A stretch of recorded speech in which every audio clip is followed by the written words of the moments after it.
Students, बच्चे आज हम टॉपिक जो डिस्कस करेंगे वो है supply curve of firm and industry under perfect competition. कि फर्म और इंडस्ट्री के सप्लाई कर्व को करना है। इसमें सप्लाई कर्व को हम दो अलग अलग टाइम पीरियड में करेंगे, शॉर्ट रन का सप्लाई कर्व और सेकंड लॉन्ग रन का सप्लाई कर्व। शॉर्ट रन का सप्लाई कर्व वो हम फर्म का भी करेंगे और इंडस्ट्री का भी करेंगे। इसी तरह से जो लॉन्ग रन का सप्लाई कर्व है वो हम फर्म का भी करेंगे और इंडस्ट्री का भी करेंगे। तो ये चीज़ें हम कवर करेंगे। ये इनका short run supply curve of firm and short run supply curve of industry, long run supply curve of firm and long run supply curve of industry. तो इससे पहले मैं ब्रीफ में आपको बता दूं सप्लाई कर्व का मीनिंग क्या होता है। हमने काफ़ी बार वैसे किया भी हुआ है सप्लाई कर्व। इधर डायग्राम में अगर वर्टिकल एक्सिस पर प्राइस है और हॉरिजॉन्टल एक्सिस पर सप्लाई है तो supply curve normally positive slope का होता है। मतलब ये शो करता है कि अगर price is OP, supply is OS, और जैसे जैसे प्राइस बढ़ती है सप्लाई भी बढ़ जाती है। मीन्स सप्लाई कर्व शोज कि कमोडिटी की डिफरेंट प्राइसेस पर जो सेलर है, प्रोड्यूसर है, वो कितनी सप्लाई करने के लिए तैयार है। मीन्स ओपी प्राइस पर वो इतनी सप्लाई करने के लिए तैयार है, ओपी वन पर वो कमोडिटी की ओएस वन सप्लाई करने के लिए तैयार है। तो ये तो हो गया सप्लाई कर्व हमारा, जो कि पॉजिटिव स्लोप का होता है। अब हम आते हैं short run supply curve of firm. हमने फर्म का शॉर्ट रन सप्लाई कर्व अब डिस्कस करते हैं। Now short run supply curve of firm. तो हमने जब शॉर्ट रन में फर्म का इक्विलिब्रियम डिस्कस किया था पिछले लेक्चर में, तो हमने एक शट डाउन पॉइंट भी डिस्कस किया था। हमने देखा था कि फर्म शॉर्ट रन में चाहे फर्म को लॉसेस हो रहे हैं, फर्म तब तक प्रोडक्शन कंटिन्यू रखती है जब तक प्राइस एवरेज वेरिएबल कॉस्ट के बराबर नहीं आ जाती। But if price falls below AVC, अगर कमोडिटी की प्राइस जो है ना वो एवरेज वेरिएबल कॉस्ट से नीचे आ जाती है, तो फर्म क्या होती है, firm will shut down production to minimise losses. ठीक है, तो ये बात आप ध्यान में रखना। एक डायग्राम ड्रॉ करते हैं। ये फर्म का पहला ARMR कर्व है और ये MC कर्व है शॉर्ट रन में। ये इक्विलिब्रियम का पॉइंट है फर्म के लिए। ठीक है, और ये इक्विलिब्रियम आउटपुट है। क्लियर बेटा? ये फर्म का इक्विलिब्रियम वही होता है ना जहाँ MC is equal to MR हो और MC curve is cutting MR curve from below हो। तो ये फर्म का इक्विलिब्रियम आउटपुट आ गया, राइट। और यहाँ पर प्राइस OP है और सप्लाई कितनी है, OQ है। तो this E is the point of equilibrium. यहाँ पर हम एक बना देते हैं average variable cost short run की। फर्म को लॉस हो रहे हैं, ये AC कर्व है, पर यूनिट लॉस इतना है, राइट। ये पर यूनिट लॉस है। अब अगर प्राइस बढ़ जाती है, प्राइस बढ़ के हो गई OP1 किसी कारण से भी, ये फर्म के AR कर्व और MR कर्व ऊपर शिफ्ट कर गया। अब MC कर्व MR कर्व को इस E1 पॉइंट पर काट रहा है ना, E1 पॉइंट पर। तो इस पॉइंट पर सप्लाई है OQ1, इक्विलिब्रियम आउटपुट है, सप्लाई है OQ1। तो प्राइस बढ़ने से सप्लाई बढ़ गई। अगर प्राइस मान लीजिए और बढ़ जाती है, ये प्राइस और बढ़ गई, ये P2 AR2 MR2। अब MC कर्व जो है ना, ये MC कर्व ये इस MR कर्व को इस पॉइंट पर काट रहा है। इस पॉइंट का नाम दे देते हैं E2। तो ये सप्लाई आ गई OQ2। तो प्राइस के बढ़ने से सप्लाई और बढ़ गई।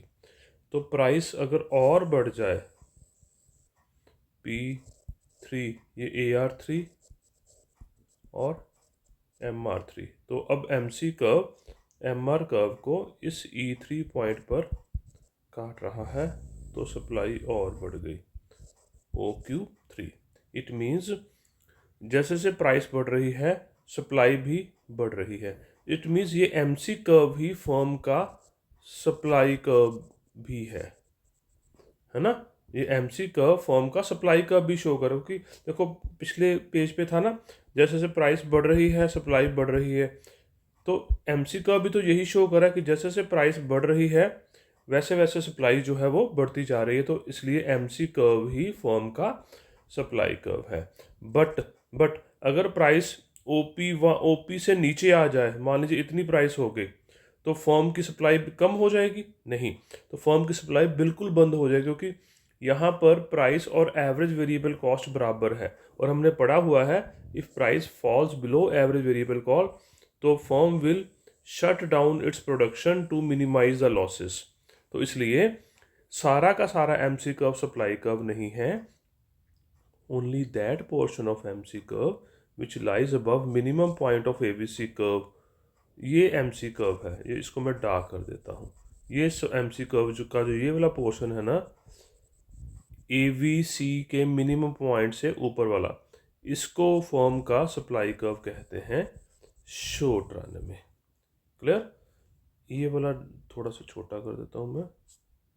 हाँ, तो ये फर्म का सप्लाई कर्व है MC curve. But whole of the MC curve, पूरा का, दोबारा सुनो इस बात को, पूरा का पूरा MC कर्व सप्लाई कर्व नहीं होता, but that portion of MC curve जो कि ABC के मिनिमम पॉइंट से ऊपर वाला है वो फर्म का सप्लाई कर्व है इन शॉर्ट पीरियड। क्लियर बच्चों? तो इसी तरह से अब आते हैं short run supply curve of industry. तो इंडस्ट्री का सप्लाई कर्व आएगा जो इंडिविजुअल फर्म्स हैं उनके सप्लाई कर्व के हॉरिजॉन्टल समेशन से। ठीक है? परफेक्ट कंपटीशन में इंडस्ट्री क्या होती है? Group of firms.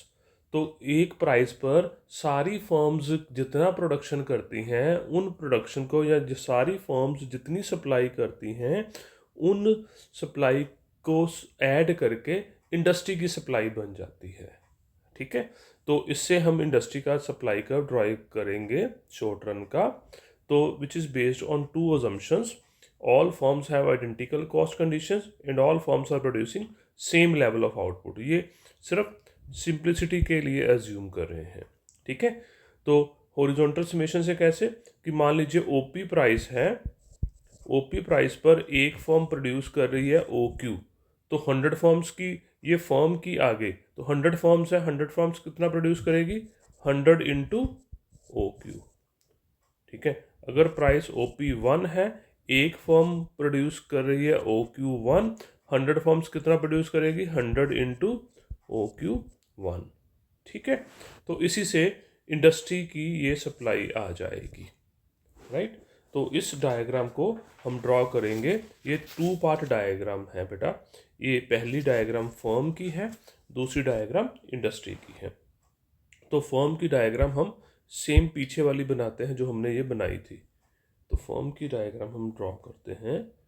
ये फर्म का ARMR कर्व है, एवरेज रेवेन्यू और मार्जिन रेवेन्यू कर्व है। ये प्राइस है फर्म के लिए, ये मार्जिनल कॉस्ट कर्व है शॉर्ट रन का, और यहाँ पर हम शट डाउन पॉइंट बना देते हैं एवरेज वेरिएबल कॉस्ट। प्राइस बढ़ी P1। अब फर्म का जो इक्विलिब्रियम पॉइंट है वो E से E1 हो गया। ये फर्म की पहली सप्लाई थी और ये फर्म की नई सप्लाई है। ठीक है? मतलब प्राइस के बढ़ने से सप्लाई बढ़ गई। प्राइस अगर और बढ़ती है OP2 होती है। ये ARMR कर्व ऊपर शिफ्ट कर रहे हैं, तो यहाँ पर MC कर्व अब नए MR कर्व को इस E2 पॉइंट पर कट कर रहा है, तो सप्लाई आ गई OQ2। प्राइस अगर और बढ़ जाए, ARMR कर्व और ऊपर चला जाए, MC कर्व MR कर्व को E3 पॉइंट पर काट रहा है, तो सप्लाई आ गई OQ3। ठीक है, यहाँ पर एवरेज वेरिएबल कॉस्ट के बराबर अगर इससे नीचे प्राइस जाती है तो सप्लाई ज़ीरो हो जाएगी। यहाँ पर हम एक नॉर्मल प्रॉफिट का पॉइंट भी बना देते हैं उसके लिए एवरेज कॉस्ट। क्लियर? तो अब हम ओपी प्राइस पर इंडस्ट्री की सप्लाई बनाते हैं। अगर ओपी प्राइस है, एक फर्म अगर 100 ओक्यू आउटपुट प्रोड्यूस कर रही है, 100 फर्म्स प्रोड्यूस करेंगी 100 इंटू क्यू। ठीक है, तो OP1 प्राइस पर एक फर्म अगर प्रोड्यूस कर रही है OQ1, 100 फर्म्स प्रोड्यूस करेंगी 100 इंटू Q1। ठीक है, ये एक लाइन, डायगोनल लाइन हम पहले ड्रॉ कर लेते हैं ताकि बाद में सीधी कई बार नहीं आती। अगर OP2 प्राइस पर one firm is producing OQ2 output, then 100 firms are producing 100 into Q2 level of output। इसको हम N1 और N2 के साथ शो कर देते हैं। अगर प्राइस OP3 होती है, OP3 प्राइस पर वन फर्म अगर प्रोड्यूस कर रही है OQ3 level of output, 100 firms produce करेंगी 100 इंटू Q3, क्योंकि हम मान रहे हैं कि all firms are producing the same level of output, equal level of output, ON3। तो ये इस तरह से ये इंडस्ट्री का सप्लाई कर्व ऑफ इंडस्ट्री, ये इंडस्ट्री का सप्लाई कर्व आ गया। ठीक है बच्चों, बेटा आपके पास PDF नोट्स भी मैंने शेयर किए हुए ना, वो साथ में रख के ये वीडियो लेक्चर सुनना, तो आपके लिए इजी हो जाएगा। क्लियर? ये short run supply curve of industry आ गया। अब करते हैं long run supply curve of firm. Short run में फर्म कब तक प्रोडक्शन कंटिन्यू करती थी? जब तक, चाहे उसको लॉसेस हो रहे हैं, पर जब तक उसकी प्राइस जो है वो एवरेज वेरिएबल कॉस्ट के बराबर नहीं आ जाती। ये शॉर्ट रन में था, है ना।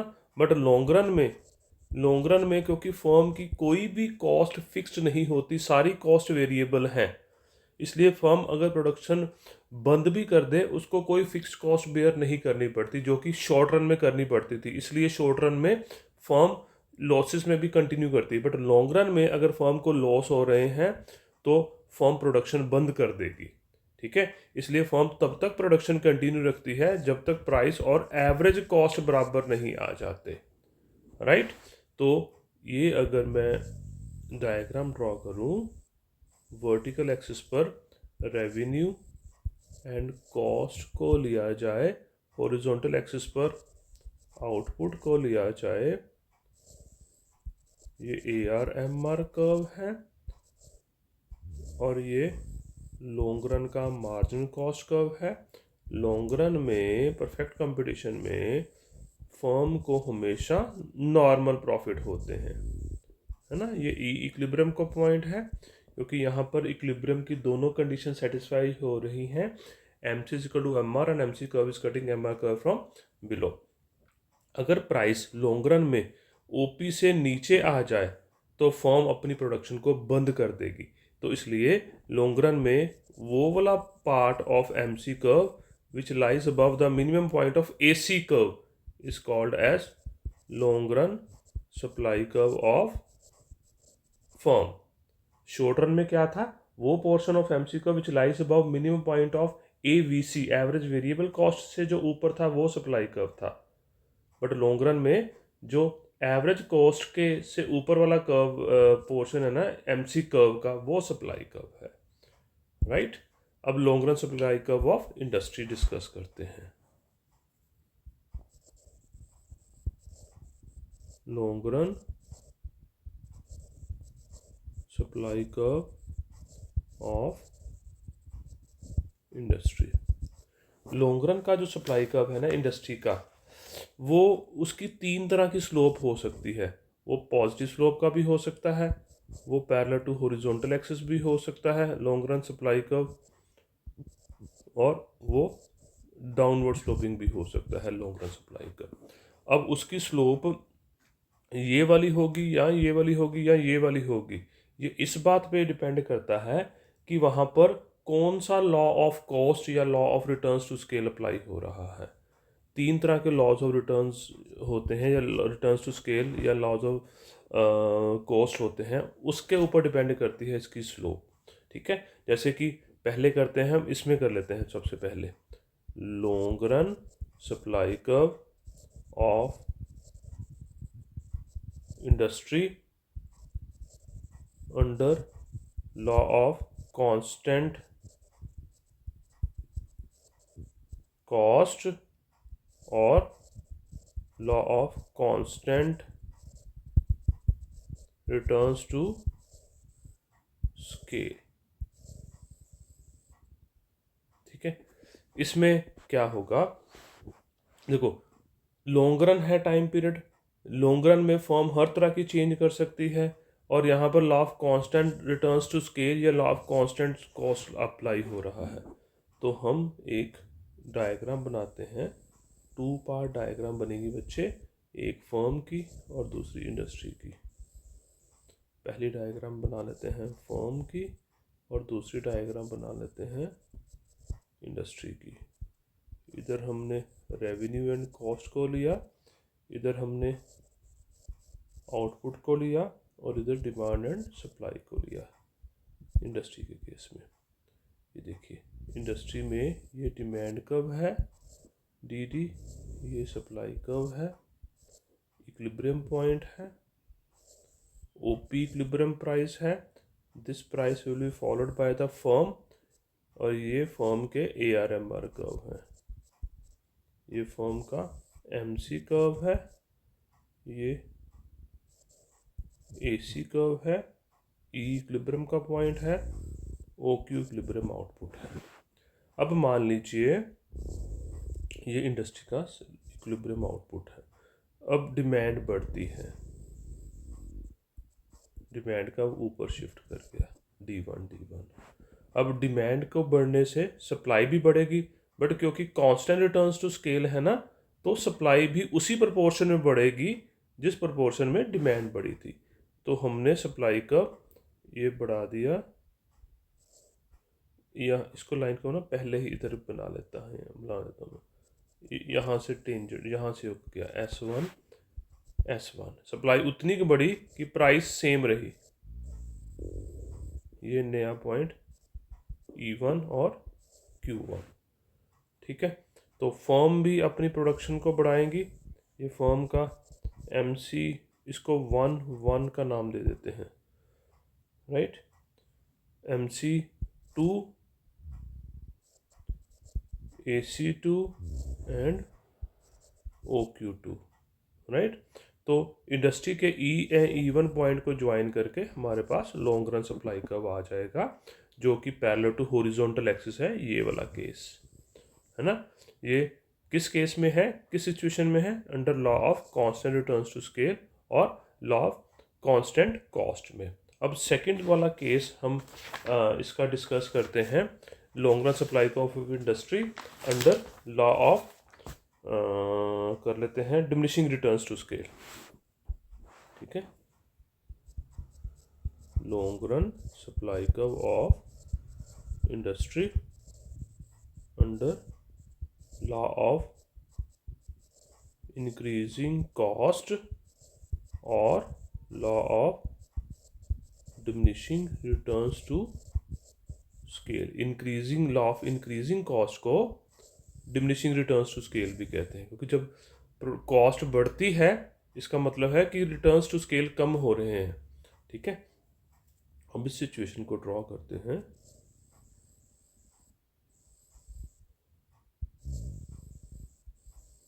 पहली डायग्राम बेटा फर्म की है, दूसरी डायग्राम इंडस्ट्री की है। इधर हमने वर्टिकल एक्सिस पर प्राइस लिया, हॉरिजॉन्टल एक्सिस पर डिमांड एंड सप्लाई लिया, इधर हमने आउटपुट लिया, इधर हमने रेवेन्यू एंड कॉस्ट को लिया। ये पहला DD इनिशियल डिमांड कर्व है,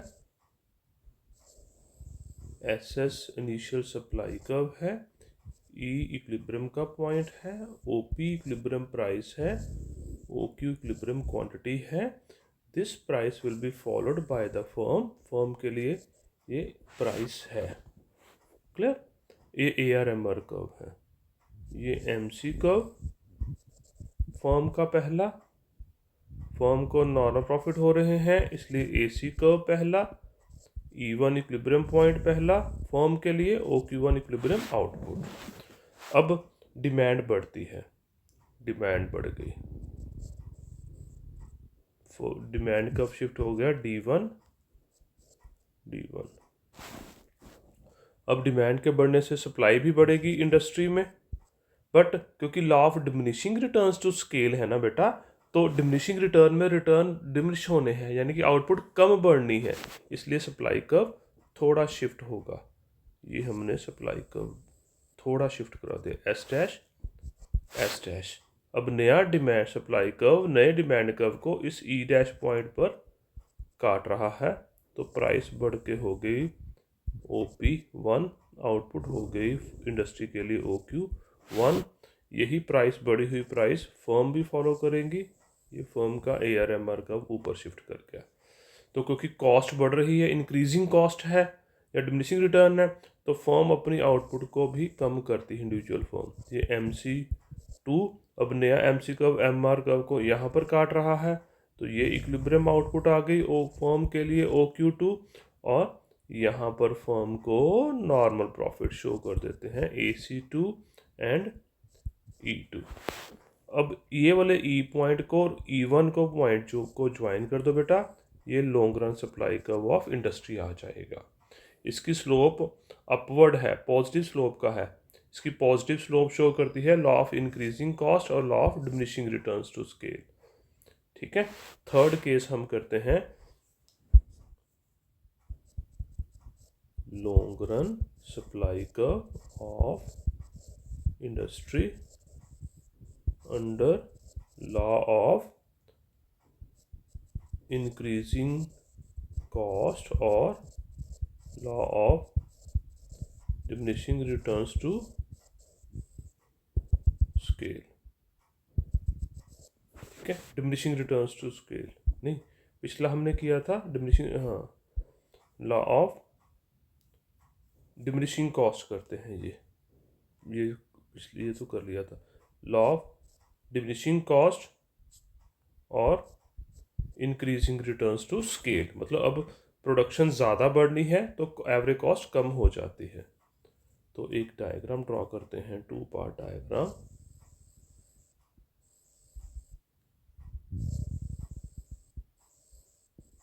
पहली डायग्राम फर्म की है, दूसरी डायग्राम इंडस्ट्री की है। इंडस्ट्री के लिए बेटा इक्विलिब्रियम होता है डिमांड एंड सप्लाई से। ये E इक्विलिब्रियम का पॉइंट है, OP इक्विलिब्रियम प्राइस है जहाँ पर डिमांड एंड सप्लाई बराबर है, एंड OQ इक्विलिब्रियम आउटपुट है। ये फर्म का इक्विलिब्रियम प्राइस को फर्म भी फॉलो करेगी, तो ये फर्म के लिए सिचुएशन आ गई, राइट। नाउ अब फर्म का इक्विलिब्रियम भी ड्रॉ करते हैं, MC1 AC1 E1 और Q1, फर्म को सिर्फ नॉर्मल प्रॉफिट हो रहे हैं। अब डिमांड बढ़ती है, डिमांड के बढ़ने से बेटा डिमांड का ऊपर शिफ्ट करके पैरेलल शिफ्ट करके हो गया D1 D1। ठीक है, आप ना लाइंस स्केल के साथ ड्रॉ करना सीधी। अब डिमांड को, बढ़ी हुई डिमांड को पूरा करने के लिए सप्लाई बढ़ाएंगे, तो सप्लाई बढ़ेगी तो सप्लाई का राइट में शिफ्ट करेगा, बट क्योंकि ये इंक्रीजिंग रिटर्न्स टू स्केल है, इंक्रीजिंग रिटर्न्स टू स्केल में सप्लाई डिमांड के कंपैरिजन में सप्लाई ने ज़्यादा बढ़ना है, तो सप्लाई कर्व ज़्यादा हमने बढ़ा दिया, S1 S1। अब नया सप्लाई कर्व जो है डिमांड कर्व को E1 पॉइंट पर काट रहा है। Price is now the new price is OP1 and new quantity is OQ1. This equilibrium price will be followed by the firm. Firm के लिए प्राइस है OP1। अब इस प्राइस पर ये नया MC2, ये नया इक्विलिब्रियम पॉइंट E2 और नई क्वांटिटी फर्म के लिए Q2 और फर्म को नॉर्मल प्रॉफिट AC2। अब E और E1 को ज्वाइन कर दो, ये हमारे पास लॉन्ग रन सप्लाई कर्व आ जाएगा जिसकी स्लोप नेगेटिव है। नेगेटिव स्लोप ये शो करती है कि इंडस्ट्री पे law of increasing return to scale या law of decreasing cost apply हो रहा है। ठीक है, मतलब लॉन्ग रन की स्लोप हमने देखा नेगेटिव भी हो सकती है, पॉजिटिव भी हो सकती है और पैरेलल टू हॉरिजॉन्टल एक्सिस भी हो सकती है। नेगेटिव स्लोप होगी long run supply curve of industry की जब law of increasing returns to scale या डिमिनिशिंग कॉस्ट का लॉ लागू होगा। बट अगर law of in diminishing returns to scale in या इंक्रीजिंग कॉस्ट का लॉ लागू होगा तो long run supply curve of industry positive slope का होगा। और अगर इंडस्ट्री पे कांस्टेंट कॉस्ट या कांस्टेंट रिटर्न्स टू स्केल का लॉ अप्लाई हो रहा है तो long run supply curve of industry positive slope का होगा। तो इसके साथ बेटा हमारा ये क्वेश्चन कंप्लीट हो गया। बच्चे जब ये वीडियो लेक्चर आप मेरा देखोगे और सुनोगे तो उसके साथ अपने पास जो PDF नोट्स मैंने शेयर किए हुए हैं क्लास में वो ज़रूर रखना। ठीक है, और एक कॉपी पेंसिल लेके साथ साथ डायग्राम्स भी ड्रॉ किया करो, तभी प्रैक्टिस होगी। जितनी बार डायग्राम पे आप प्रैक्टिस करोगे उतने आपकी डायग्राम साफ बनेगी। ठीक है बच्चों, अब तक के लिए इतना ही। तो अगले लेक्चर में हम मोनोपोली स्टार्ट करेंगे।